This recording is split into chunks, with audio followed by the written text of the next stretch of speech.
大家好，我們今天來介紹一個搬家工具，它的名稱叫做 YARLE， 它是能夠協助我們把 Evernote 裡面的記事本轉換成 Markdown 的一個轉換的工具。那它的操作非常簡單，只要簡單的5個步驟就可以把我們可能累積在 Evernote 裡面非常多的記事本呢，全部轉換成是 Markdown 的格式。那這樣子呢，可以省掉了我們很多搬家的一個要花的精神跟時間。那這個 YARLE 這個專案呢，它事實上是開放原始碼在 GitHub 上面的哈，因此它是一個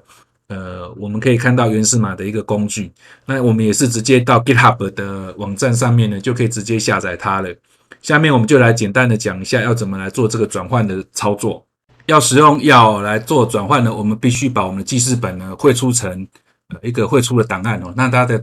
檔案的格式的副檔名呢是.enex， 那這個也是 Evernote 標準的匯出檔哦。那比如說我們現在開啟了Evernote 的視窗以後呢，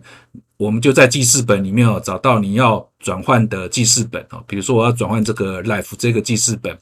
然後點擊了這一個記事本以後呢，在它記事本的這個清單的右上角這邊這個更多操作裡面呢，點擊它，這裡就有匯出記事本。然後我們再指定好你要存放到哪一個資料夾裡面去，然後接着按下存檔。好，因為我已經有一個了哈，我可以把它覆蓋掉。是。那麼這個時候呢，它就開始在幫我們做匯出記事的這個動作了哈。那匯出完的內容哈，它會在我們的指定的資料夾裡面就產生了一個你記事本的名稱的.enex 的檔案。那到時候我們只要把這個檔案呢給YARLE這個工具就可以了。好，我們安裝了YARLE並且執行起來以後呢，就可以看到它的畫面哦，其實是很簡單哦。那第一頁呢是歡迎頁哦，它就跟你講了它可以轉換的哪一些東西。然後接着我們再直接執行它的第一個步驟哦，就是選擇我們的檔案哦，我們的 enex 的檔。那麼我們就到我們剛剛匯出的資料夾裡面呢，把我們剛剛匯出來這個 life.enex 檔案呢給選擇進來。好，我是放在這個資料夾裡面哦。好，我們就點擊這個檔案，然後按這個開啟。好，接着就可以按這個第二步了哦。第二步呢，這邊它首先在這個 Output Format 這邊呢，讓我們可以指定你要輸出的 Markdown 的格式哦，是 Obsidian 的 Markdown 格式還是標準的 Markdown 格式。那我們就先選擇這個 Obsidian MD 這一個格式。那下面哦就是一些其他的選項哦，你可以試着來去做一些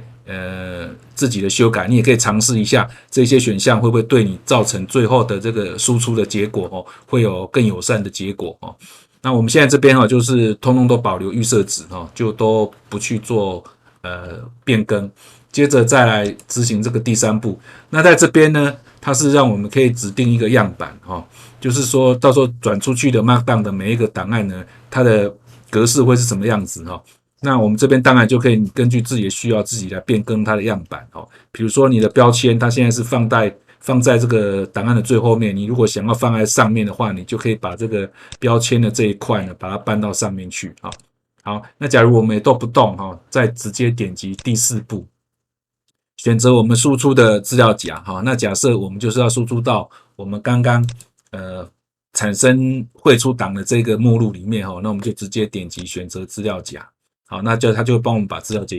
夾給選擇好。那接着就是最後一個步驟了，就是第5步，實際做轉換的動作。那我們只要點擊了這個 Start Conversion 呢，它就開始做轉換了。那再從下面的這個進度裡面呢，你會看到它一個檔一個檔一個檔的在幫我們做轉換那我們就讓它轉完，等一下再來看看結果。好，我的檔案已經轉換完畢了79個記事，大概轉了有3-4分鐘的時間。那轉換完畢以後呢，我們就到我們的匯出的資料夾裡面來看一下，它會在我們匯出的資料夾裡面呢，建立了一個 Notes 這個目錄那在這個 Notes 裡面呢，會有一個我們記事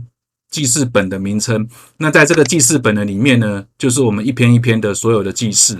那它已經都全部換成是.md 的格式了。那這個裡面呢，會有一個底線 resources 那這個其實就是我們的文章裡面用到的那些圖片或者是其他的一些附件，那它會通通幫我們集中在這個底線 resources 這個資料夾裡面。好，那接着我們就直接使用Obsidian來看一下我們這些 Markdown 的檔案它轉換的結果是怎麼樣。好，那我們就是在我們的Obsidian 裡面點擊開啟其他儲存庫，然後再點擊這個開啟，然後去選到我們的剛剛的這個 test 下面的 notebook 下面，然後我們是要使用這個 notes。好，那我們就點到這個 notes 以後呢，點擊選擇資料夾。好，這個儲存庫呢就開啟起來了。那我們可以看到這邊就是我們的一個記事本。那記事本打開以後呢，裡面就是一篇一篇的我們的 Markdown 的檔案了。那我們把它換成預覽模式。好，你可以看到圖片都在上面。那這個圖片是應該是網頁的嗎？看到它其實是本地端的 local 的檔案的，就是儲存在我們剛剛底線 resources 裡面的資料夾的一些圖片的。那這個其實是先前用抓網頁資料的這種擴充抓下來的內容。好，那這樣子我們就已經可以看到，它其實轉換的結果效果是算相當不錯的。就是這些 Markdown 的格式呢，基本上其實我們不需要做特別的處理，就可以完整的看到所有的內容了。好，那今天這個也有這個工具它的功能就是在幫我們做這個 Evernote 轉換成 Markdown 的這樣子的轉換。那有想要搬家的朋友呢，不妨試一下這個工具那可以節省你很多的搬家的時間。今天我們就介紹了YARLE 這個轉換工具，那希望對大家有幫助，謝謝各位。